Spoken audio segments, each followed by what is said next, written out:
Hello and welcome to July's reading recap. I really cannot believe that it's already August.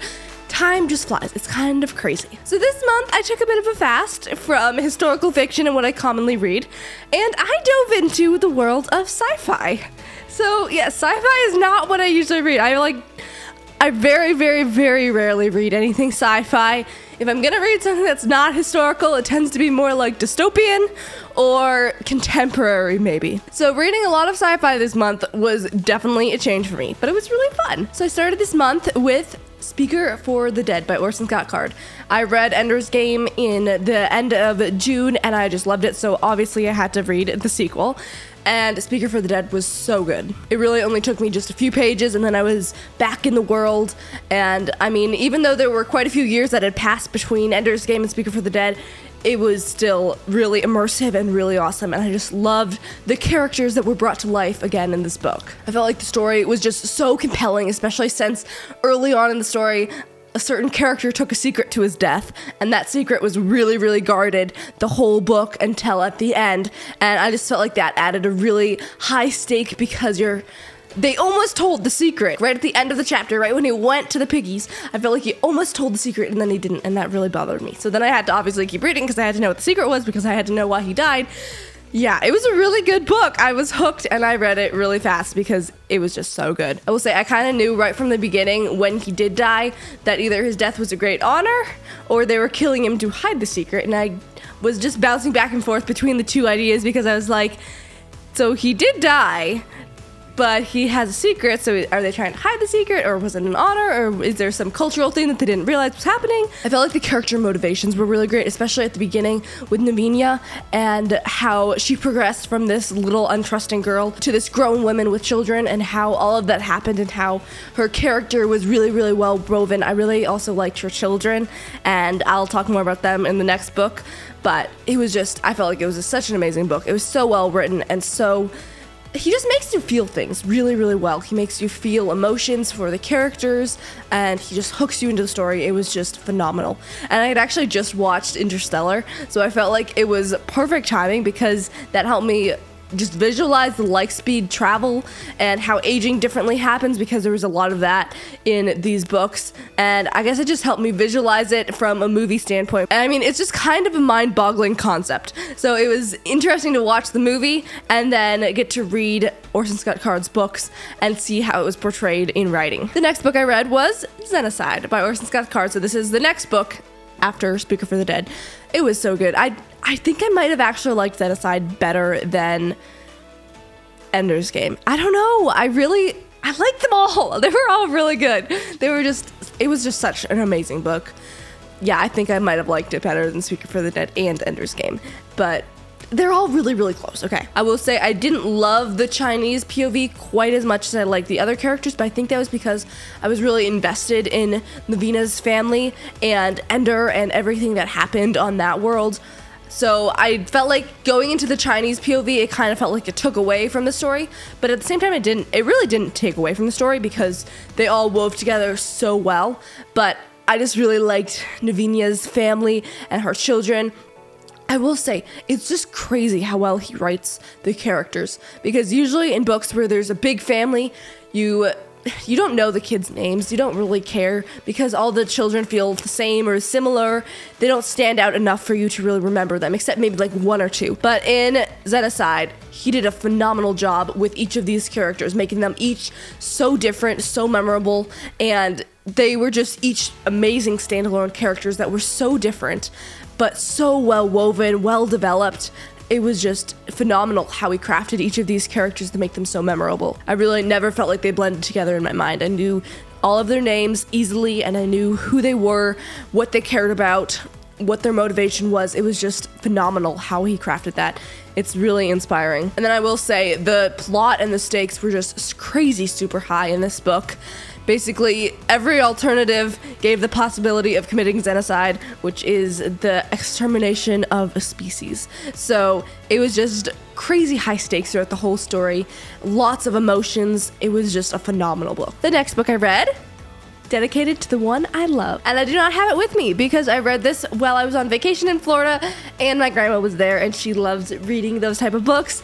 And I may or may not have given her like a whole stack of like 7 or 8 books because she always is looking for new books. So I passed this one along for her to return later on, and she was very excited about it. So I do not have it currently with me. So we veered away from sci-fi with this one, and we went to a sweet, cute romance.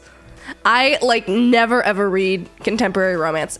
I don't have any aversion to it. I just don't read them. I don't know. I think I like stories more where the romance is woven into the story than the romance is the story.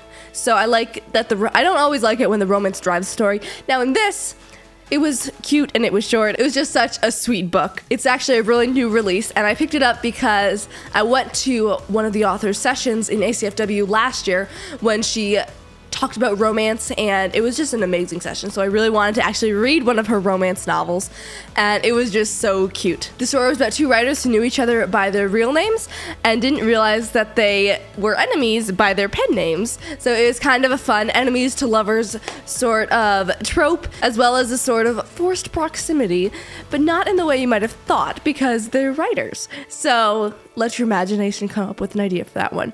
It was just such a cute book, and I really had fun reading it. It was just so relaxing and just an easy read, especially after reading Orson Scott Card's deeply scientific, intense sci-fi novels. After that, I stayed in the world of sci-fi but transitioned to a different author, and I read Nova by Chuck Black. So Chuck Black was one of my favorite childhood authors. I read The Knights of Earth Trey, the Kingdom series. I loved The Wars of the Realm. And so I finally picked up the Starlord Legacy. All of my siblings really love it, so I was kind of excited to dive into this series. So I started with Nova. Obviously, I started with Nova. It's the first book.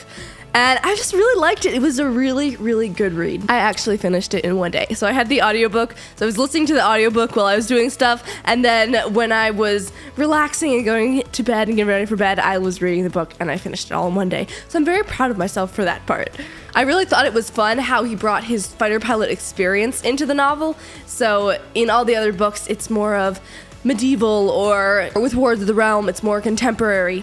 Whereas with this, it was fun to see his fighter pilot experience come out with some of those terms and that experience in the story. I also didn't feel like the allegory was too overbearing. There were a couple times when I was reading and I was just really engaged in the world, and then I'm like, oh yeah, this is an allegory. I totally forgot about this. So this is the Moses moment. And it was just a really awesome book, and I really enjoyed it. So after Nova, I obviously went to the sequel. So we have Flight. I will say, I feel like I did like Nova better. Flight felt a bit more allegorical. I mean, I didn't dislike it. I just liked Nova better. And before you think about giving up on the series, I'm actually currently reading the 3rd book in the series, and I'm turning pages really fast. So don't give up on the series. It was definitely more based on the Exodus, so it felt a little bit more predictable just because I know that story so well. And it didn't have quite as much of Dason and Raphael as I liked, but it did have some really neat discoveries with the Immortals and Rivet, who is such a fun character. The next book I read is also not here because I shared it with my grandma, and it is Rebecca by Shannon Mcnair. It's the story of Pocahontas, but a different view on it. So I felt like she did a really phenomenal job just weaving it in a different viewpoint, and it was just really fun for me because I actually wrote a whole series that took place in 1623, I believe, and it was about Cape Cod and that sort of colony. So it was cool to read through this, and it kind of just revived my memories of all that research that I did back when I was, I don't know, it was probably like 7 or 8 years ago now. It was really an awesome book, and I really enjoyed her perspective on it. And so those are all the books that I read this month. I really did take a bit of a historical fiction break over this month, which is kind of refreshing just to try a new genre, and I'm excited to get back into it. I have one of my favorite authors just actually released a new novel just a few weeks ago, and I got it for my birthday. So I am thrilled to dive into it. I know it's going to be an incredible book just because all of her other World War II ones have blown me away. So thank you so much for watching. If you enjoyed this video, please make sure to click the like button and write a comment. What did you read this month, and what was your favorite book that you read? And if you want to see more reading recaps, make sure to check them out on my channel. I've done them since, I believe, March. So it's been fun to look back on all the books that I read each month. And if you're interested in some writing tips or writing advice, please make sure to subscribe to my YouTube channel. It really helps me out a ton. Thank you so much, and I cannot wait to see you next week. It was definitely more based, as well as a bit of a kind of a mind-boggling concept. Blah.